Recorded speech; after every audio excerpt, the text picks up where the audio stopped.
Bismillahirrahmanirrahim. Muzammil Rauf Khan here at our physics department at the Creator Children University, Kotadu. 9th class, as you know, we are discussing unit number 3, that is dynamics. Today we are discussing law of conservation of momentum, the very important long question. The very important long question. Law of conservation of momentum, the isolated system of two or more than two interacting bodies remains constant. आपस में टकराने वाले दो या दो से ज़्यादा अजसाम का जो मोमेंटम होता है वो कांस्टेंट रहता है। अब मोमेंटम के बारे में होना पहले लाजमी है, क्योंकि हम डिस्कस कर चुके हैं। The product of mass and velocity is called momentum. Momentum को हम पी से रिप्रेजेंट कर रहे होते हैं। Unit of momentum is newton second और किलोग्राम मीटर पर सेकेंड। अब यहाँ पर उसने कहा हुआ है the isolated system of two और more than two interacting bodies remains constant, यानी आपस में टकराने वाले दो या दो से ज़्यादा अजसाम का जो मोमेंटम होता है वो हमेशा कांस्टेंट रहता है। हम बात करते हैं आइसोलेटेड सिस्टम। सबसे पहले हम बात करते हैं सिस्टम की भी। सिस्टम क्या होता है? सिस्टम क्या होता है? जिसकी कोई एक सर्टन बाउंड्री होती है, किसी ऑब्जेक्ट की जो एक सर्टन बाउंड्री होती है उसे हम सिस्टम बोल रहे होते हैं। आइसोलेटेड सिस्टम क्या होता है? जिसके ऊपर कोई एक्सटर्नल, किसी सिस्टम के ऊपर जब कोई एक्सटर्नल फोर्स एग्जर्ट ना कर रही हो उसको हम बोल रहे होते हैं आइसोलेटेड सिस्टम। तो आइसोलेटेड सिस्टम ऑफ टू और more than two interacting bodies remains constant. उसकी एग्जांपल देखते हैं कि एक बालून है हमारे पास।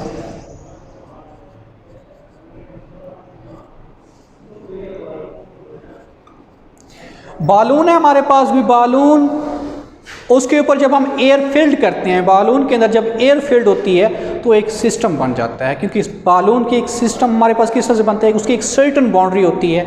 अब एयर और जो हमारे पास बालून होता है वो एक सिस्टम बना रहे होते हैं। जिस तरह से आप लोग देखें स्कूल के अंदर आप लोग मौजूद होते हैं, स्कूल के अंदर क्या होता है अभी आपको रूम्स प्रोवाइड किए जाते हैं। रूम्स के अंदर क्या होते हैं अभी, जो फर्नीचर वगैरह होता है, टीचर्स हैं या आप लोगों का इलेक्ट्रॉनिक जो सामान जो भी चीज़ें होती हैं वो एक सिस्टम होता है आप लोगों का। अब उस सिस्टम के ऊपर कोई एक्सटर्नल फोर्स जब एग्जर्ट नहीं कर रही होती तो उससे हम बोलते हैं आइसोलेटेड सिस्टम। सेम इट है कि जो हमारे पास बालून होता है वो सिस्टम प्रोवाइड कर होते हैं। किस वजह से? जब उसके ऊपर एयर फिल्ड की जाती है तो उस एयर फिल्ड करने पर एयर और बालून एक सिस्टम की शक्ल इख्तियार कर लेते हैं। जैसे उसको हम रिलीज़ करते हैं, उस एयर को रिलीज़ करने पर अब क्या होता है अभी जो बालून होता है उसके अंदर आप देखते हैं कि एक मोशन जो है वो स्टार्ट होती है, मूवमेंट स्टार्ट हो जाती है। अब वो मूवमेंट जो आप देख रहे होते हैं बालून के अंदर किस वजह से होती है, अब वो हम देखते हैं कि किस वजह से हो रही होती है। यानी जैसे ही उसमें से एयर हम रिलीज़ करते हैं, एयर रिलीज़ होने पर एयर चूँकि कोई अपनी एक स्पेसिफाई जो हमारे पास ऑक्यूपाई स्पेस रखी होती है, यानी उसके अंदर कुछ ना कुछ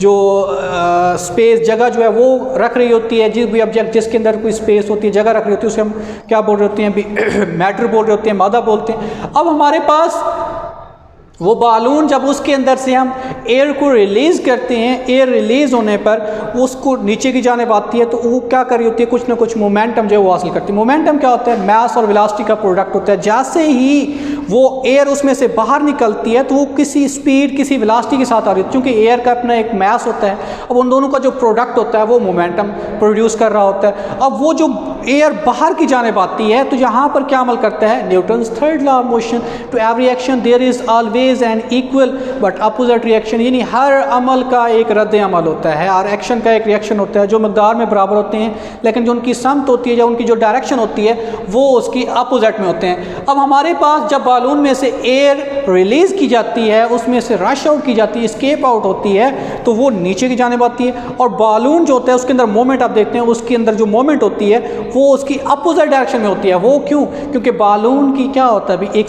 अपना मास होता है। अब जैसे ही उसमें से एयर बाहर जब निकलती है तो उसके ऊपर वो एक एक्सटर्नल फोर्स, यानी उसके ऊपर एक अपोजिट फोर्स एग्जर्ट कर होती है।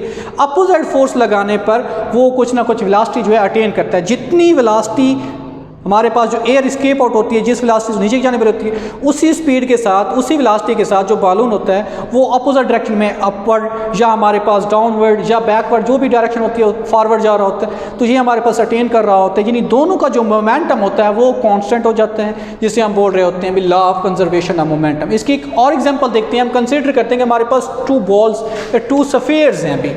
अब सफ़ेयर्स हमारे पास दो हैं,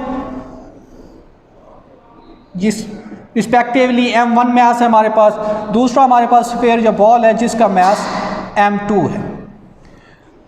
अब दोनों के मैसेस डिफरेंट हैं, डिफरेंट मैसेस होने पर उनकी वेलोसिटीज़ भी डिफरेंट होंगी। हमें पता है कि वेलोसिटी डिफरेंट क्यों होती है, जो हमने Newton second law of motion देखा था उसमें ये चीज़ क्लियर थी कि acceleration is directly proportional to its force and inversely proportional to its mass. यानी फोर्स जितनी ज़्यादा किसी ऑब्जेक्ट पर एग्जर्ट करते हैं उतनी उसके ऊपर ज़्यादा वेलोसिटी जो है वो चेंज होती है, यानी उसके अंदर उतना ज़्यादा एक्सेलरेशन प्रोड्यूस होता है। जितनी कम फोर्स एग्जर्ट करते हैं उतनी उसकी वेलोसिटी कम चेंज होती है, उतना उसके अंदर एक्सेलरेशन जो है वो कम प्रोड्यूस हो रहा होता है। उसके बाद हमने देखा कि जो उसका मैस है, मैस के लिहाज से जो एक्सेलरेशन है वो उसके इन्वर्सली प्रोपोर्शनल है, यानी acceleration is inversely proportional to its mass. इसकी वजह क्या है कि हम देखते हैं कि एक हमारे पास स्टोन है जिसका मैस कम है, उसे उठाते हैं, हम फेंकते हैं, मैस कम होने पर उसकी वेलोसिटी ज़्यादा चेंज होती है, वो बहुत ज़्यादा डिस्टेंस जो है वो कवर कर रहा होता है, यानी उसके अंदर जो एक्सेलरेशन जो है वो ज़्यादा प्रोड्यूस होता है। दूसरा मैस जो है वो उसका दूसरा जो स्टोन है उसका मैस हमारे पास मैक्सिमम है, ज़्यादा है। ज़्यादा मैस होने पर वो ऑब्जेक्ट को जब हम फोर्स लगाते हैं, फेंकते हैं एक मकाम से दूसरे मकाम की जानिब, तो वो कुछ डिस्टेंस कवर करने के बाद रुक जाता है। पहले मैस की निस्बत जो दूसरा मैस है उसने डिस्टेंस जो है, डिस्प्लेसमेंट जो वो कम कवर किया है। वजह क्या है कि उसका मैस जो फर्स्ट मैस था वो कम था, दूसरा जो था वो ज़्यादा था। दोनों के मैसेस डिफरेंट होने पर एक्सेलरेशन जो है उनका डिफरेंट हो गया, यानी बड़े मैस पर एक्सेलरेशन कम हो रहा है, यानी वेलोसिटी कम चेंज हो रही है, और कम मैस पर जो उसका एक्सेलरेशन जो है वो बढ़ रहा है। वजह क्या है कि दोनों के मैसेस डिफरेंट है, मैसेस डिफरेंट होने पर एक्सेलरेशन भी डिफरेंट हो जाता है। अब यहाँ पर जो ऑब्जेक्ट जिसका मैस कम है, यानी m1 जो है वो उसका मैस कम है, m2 जो है उसका मैस ज़्यादा है, दोनों पर हम फोर्स एग्जर्ट करते हैं। एक जितनी फोर्स एग्जर्ट करने पर दोनों की मूवमेंट स्टार्ट हो जाती है, दोनों मूव करना स्टार्ट करते हैं। जब उसकी मूवमेंट देखते हैं तो बिलफर्ज m1 जो है वो कंसीडर करते हैं उसकी जो वेलोसिटी है वो u1 है। वेलोसिटी को हम v से कंसीडर करते हैं, स्पीड जब वेलोसिटी होती है, लेकिन यहाँ पर हम अपनी तरफ से कंसीडर कर रहे हैं m1 की जो वेलोसिटी है वो u1 है और m2 की जो वेलोसिटी है वो रिस्पेक्टिवली u2 है।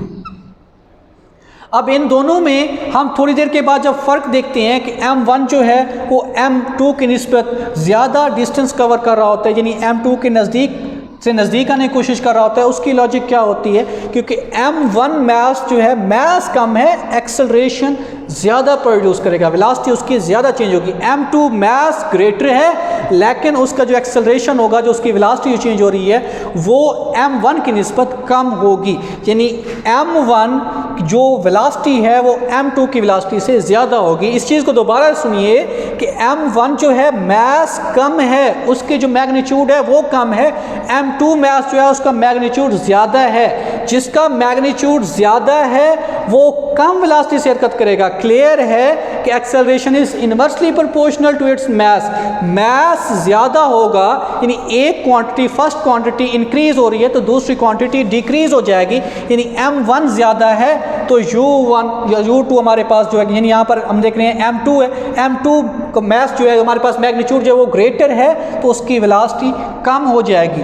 m1 उसका मैस का जो मैग्नीट्यूड है वो कम है, उसकी वेलोसिटी ज़्यादा हो जाएगी। दोनों हमारे पास क्या है कि एक्सेलरेशन जो है मैस के इन्वर्सली प्रोपोर्शनल है। इस बिना पर हम देख रहे होते हैं कि m1 की जो वेलोसिटी u1 है greater than the velocity of m2 that is u2, यानी u2 से u1 जो है वो ग्रेटर है, जबकि m1 से m2 जो है वो ग्रेटर है। अब इसकी लॉजिक मैं आपको बता चुका हूँ, जितना ज़्यादा मैस होगा, जितना उसका मैग्नीट्यूड ज़्यादा होगा वो उतनी कम वेलोसिटी के साथ हरकत करेगा, यानी वो उतना ही कम एक्सेलरेशन प्रोड्यूस करेगा, और जितना कम मैस होगा उसका मैस का मैग्नीट्यूड कम होने पर उतनी ज़्यादा वेलोसिटी इंक्रीज करेगा, वेलोसिटी जो अटेन करेगा उसकी वेलोसिटी उतनी ज़्यादा चेंज होगी जिसकी बिना पर उतना ज़्यादा एक्सेलरेशन जो वो प्रोड्यूस करता है।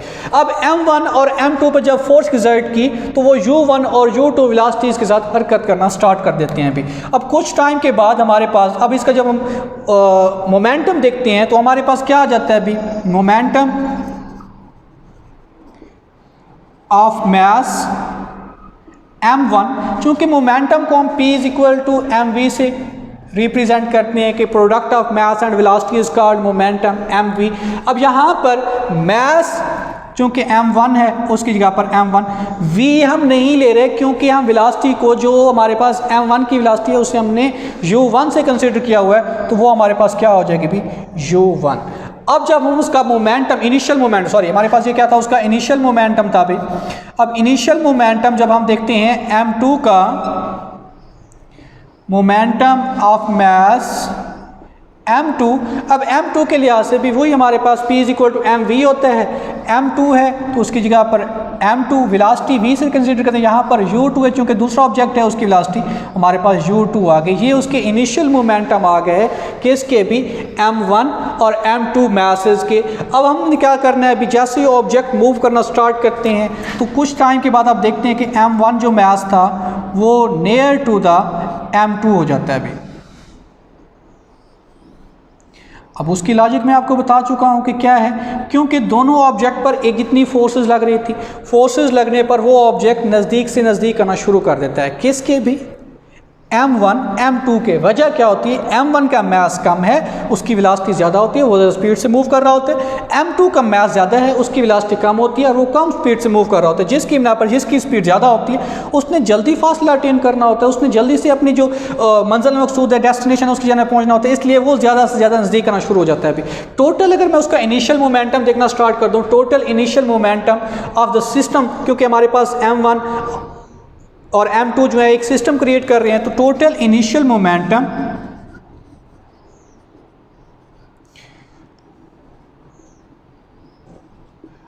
Of the system before collision, before collision क्या है, टकराने से पहले, क्योंकि यहाँ पर वो टकराया नहीं है, उनके टकराने से पहले अगर उनका हम टोटल इनिशियल मोमेंटम देखते हैं तो हमारे पास क्या हो जाएगा, यानी दो हमारे पास मोमेंटम है P1 और P2। अगर यहाँ से देखते हैं इसका हमारे पास मोमेंटम P1 है, इसका मोमेंटम P2 है, इन दोनों को हम क्या करेंगे, ऐड करेंगे कि टोटल उसका मोमेंटम देख रहे हैं, टोटल करने के लिए उन्हें हम ऐड करना पड़ता है। तो जब उनको ऐड करते हैं तो हमारे पास क्या आ रहा है, total initial momentum of mass m1 जो है वो हमारे पास क्या है, m1 u1 है। Total initial momentum of mass m2 हमारे पास क्या है, m2 u2 है। जब इनका हम टोटल मोमेंटम देखेंगे बिफोर कोलाइजन तो हमारे पास क्या हो जाएगा अभी, m1 u1 plus m2 u2। इसे मैं कंसीडर करता हूँ इक्वेशन नंबर 1। अब यहाँ पर हमारे पास जो ऑब्जेक्ट था आपस में टकराए नहीं थे। कुछ टाइम के बाद आप देखते हैं कि वो जो ऑब्जेक्ट m1 था वो मूव कर रहा था किसके साथ भी, ज़्यादा वेलोसिटी के साथ। अब दूसरा जो ऑब्जेक्ट हमारे पास m2 था, जितनी हम टाइम देखते रहते हैं कुछ टाइम के बाद वो ऑब्जेक्ट चूँकि उसकी स्पीड ज़्यादा थी, एक वक्त ऐसा आता है कि वो उसके साथ जाके कोलाइड करता है। जैसे ही यहाँ पर m1 m2 के साथ कोलाइड करता है तो कोलाइड करने पर क्या होता है अभी, एक्शन और रिएक्शन का अमल जारी हो जाता है। Newton's third law of motion, to every action there is always an equal but opposite reaction. आप देखते हैं अभी समटाइम्स ऐसा होता है कि एक ट्रक और एक कार का आप लोग तसादम देखते हैं कि आपस में कोलाइड करते हैं, आपस में टकराते हैं। तो आप लोगों ने ये चीज़ वाज़ेह देखी होगी कि एक बस के साथ जब कोई कार जो है वो कोलाइड करती है, बस का जो मास है वो ज़्यादा होता है, जबकि कार जो है उसका मास कम होने पर वो बस के साथ जैसे ही कोलाइड करती है बस थोड़ा सा झटका खाती है आगे की जानब, लेकिन कार जो है वो पीछे की जानब मूव करती है। अब वो क्या वजह होती है, एक्शन और रिएक्शन हो रहे होते हैं। अभी जो जिसका मास ज़्यादा होता है वो कम स्पीड के साथ मूव करता है और जिसका मास कम होता है वो ज़्यादा स्पीड के साथ। तो ये जब उसके साथ कोलाइड करते हैं, आपस में कोलाइड करने पर इनकी जो वेलोसिटीज़ होती हैं वो चेंज होकर, यानी m1 की वेलोसिटी v1 और m2 की वेलोसिटी क्या हो जाती है अभी, v2। जो हमने यहाँ पर कंसीडर की हुई थी u1 और u2, ये क्या था, बिफोर कोलाइजन हमने कंसीडर की थी। जैसे वो आपस में कोलाइड करती हैं, आपस में टकराती हैं, टकराने के बाद उनके मोमेंटम जो हमारे पास जो वेलोसिटीज़ होती हैं वो u1 से m1 की v1 हो जाती है और u2 से m2 की जो वेलोसिटी होती है वो v2 हो जाती है। अब यहाँ पर उसका जब हम मोमेंटम देखते हैं, फाइनल मोमेंटम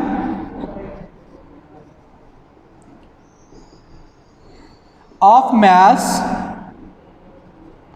m1, अब हमारे पास फाइनल क्यों ले रहे हैं, क्योंकि इनिशियल मोमेंटम में क्या था, वो आपस में कोलाइड नहीं कर रही थी। फाइनल मोमेंटम क्यों ले रहे हैं, जब आप उसमें कोलाइड कर रही होती हैं उस वक्त उनका मोमेंटम क्या हो जाता है अभी, फाइनल हो जाता है। तो हमारे पास क्या होगा, P = mv, यानी m1 तो वैसे का वैसे v की जगह पर क्या आ जाएगा, क्योंकि टकराने के बाद मैंने आपको बताया है कि उनका जो मोमेंटम होता है वो u1 से v1 हो जाता है, तो m1 v1 हो गया। अब final momentum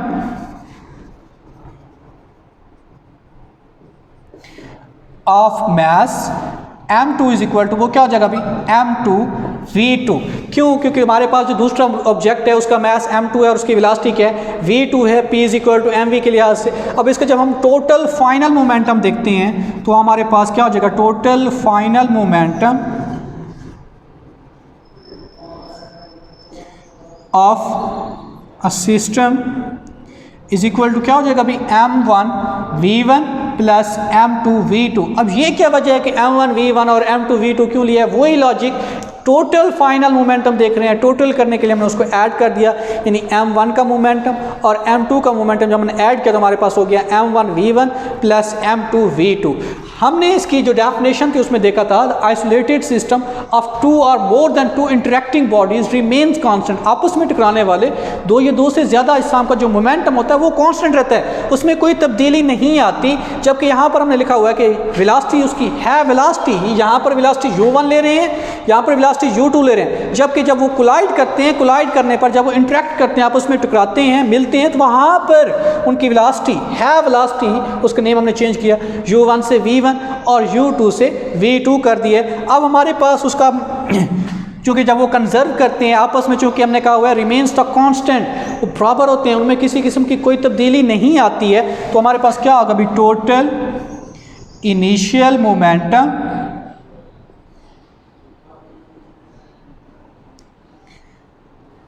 of a system before collision, same it is, यहाँ पर आप इस चीज़ को वाज़ेह कर लें कि सिस्टम आफ्टर कोलाइजन कर लें भी, is equal to total final momentum